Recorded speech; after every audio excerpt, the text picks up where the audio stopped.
రమ్య ఏం చెప్తున్నావు? వర్లకు గడ్డి వస్తున్నా బావా. సరే గాని ఆ పసుపు పైసలు అడ్ల పైసలు వచ్చినాయి. కైకిలో అందరికి కొన్ని మిగిలినాయి, ఇంట్లో పెట్టినా. సరే బావా, అవి ఇప్పుడు ఖర్చులకు అయితాయి.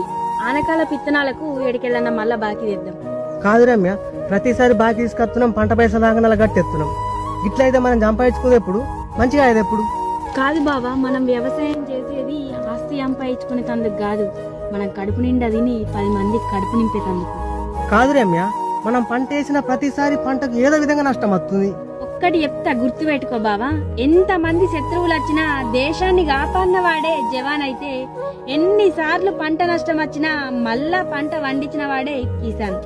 అన్నారైతన్న గోస వినేటోళ్లకు అలుసా, అన్న పండించిన పంట విలువ పట్టణానికి తెలుసా.